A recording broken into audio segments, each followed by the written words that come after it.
Social മീഡിയയിൽ മിക്കപ്പോഴും ചർച്ചയാകുന്ന വ്യക്തിയാണ് സന്തോഷ് വർക്കി.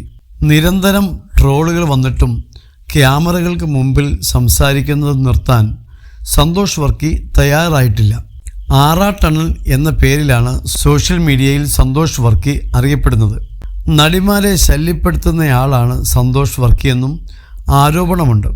ഇപ്പോഴിതാ സന്തോഷ് വർക്കിയെക്കുറിച്ച് സംസാരിക്കുകയാണ് നടി അനാർക്കലി മരിക്കാർ. തന്നെ ഇടയ്ക്കിടെ വിളിക്കുന്ന വ്യക്തിയാണ് സന്തോഷ് വർക്കി എന്ന് അനാർക്കലി പറയുന്നു.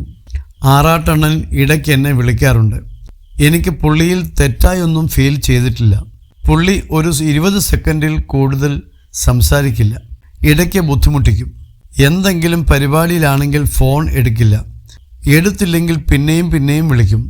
ഞാൻ ബ്ലോക്കൊന്നും ചെയ്തില്ല. എനിക്ക് പാവം തോന്നാറുണ്ട്. പുള്ളി ഇടയ്ക്ക് വിളിച്ച് ഹലോ അനാർക്കലി വളരെ സുന്ദരിയാണ്, ബോൾഡാണ്, അപ്പോൾ ഓക്കെ എന്ന് പറഞ്ഞ് ഫോൺ വയ്ക്കുമെന്നും നടി പറയുന്നു. ജോബ്ലെസ് ക്ലബ് എന്ന യൂട്യൂബ് ചാനലിലാണ് പ്രതികരണം.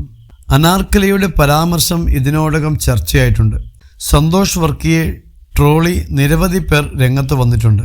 ഒരാളെയും വിടുന്നില്ലല്ലോ എന്നാണ് ഭൂരിഭാഗം കമൻറ്റുകളും വന്നിരിക്കുന്നത്. ട്രോൾ വീഡിയോകൾ സോഷ്യൽ മീഡിയയിൽ വൈറലായിക്കൊണ്ടിരിക്കുകയാണ്. നേരത്തെ നടി നിത്യ മേനോനും സന്തോഷ് വർക്കി തന്നെ നിരന്തരം ശല്യപ്പെടുത്തിയതിനെക്കുറിച്ച് സംസാരിച്ചിട്ടുണ്ട്. വർഷങ്ങളോളം തന്നെ ഫോണിൽ വിളിച്ച് ശല്യപ്പെടുത്തി. വീട്ടുകാർ പോലും സംസാരിച്ചിട്ടും നിർത്തിയില്ല. കുറേ വർഷങ്ങൾ ഒരുപാട് കഷ്ടപ്പെടുത്തി. എനിക്കൊരുപാട് ക്ഷമയുണ്ട്. ഞാൻ ഇൻവോൾവ് ചെയ്യാതിരുന്നതാണ്. പോലീസിൽ പരാതി കൊടുക്കണമെന്ന് ഒരുപാട് പേർ പറഞ്ഞിട്ടുണ്ട്. എല്ലാവരെയും വിളിച്ച് ഓരോന്ന് പറയും.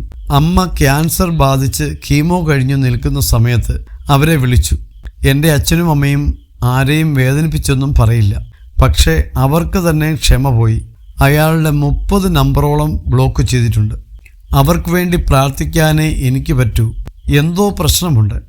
എന്തു പറഞ്ഞിട്ടും ശരിയാവാതെ വന്നതോടെ അച്ഛൻ പോലീസിൽ പരാതി കൊടുക്കുമെന്ന് പറഞ്ഞു. പോയി കിട്ടാൻ വേണ്ടി പറഞ്ഞതാണ്. ഇയാൾ പിന്നീട് സോഷ്യൽ മീഡിയയിൽ ശ്രദ്ധിക്കപ്പെട്ടപ്പോൾ താൻ ആശ്ചര്യപ്പെട്ടെന്നും നിത്യ മേനോൻ വ്യക്തമാക്കി. അന്ന് നിത്യ മേനോനെതിരെ സന്തോഷ് വർക്കി രംഗത്ത് വരികയുണ്ടായി. നിത്യ മേനോന് തന്നോട് നോ പറഞ്ഞില്ല. നേരത്തെ പറയാമായിരുന്നു. സിനിമാ താരങ്ങളോടുള്ള സ്നേഹം കൊണ്ടാണ് പിറകെ നടക്കുന്നത്. നിത്യ മേനോൻ എന്നോട് യെസ് എന്നോ നോ എന്നോ പറഞ്ഞില്ല. എന്നെ ഒരു സഹോദരനായെങ്കിലും കാണാമായിരുന്നു. 30 നമ്പറുകൾ ഒരാൾക്ക് എങ്ങനെ ഉണ്ടാകാനാണ്? 6 മാസം മുൻപ് ശല്യമാണെന്ന് പറഞ്ഞ് മെസ്സേജ് ചെയ്തു. പിന്നെ നിത്യ മേനോനെ താൻ വിളിച്ചിട്ടില്ലെന്നും സന്തോഷ് വർക്കി വ്യക്തമാക്കി.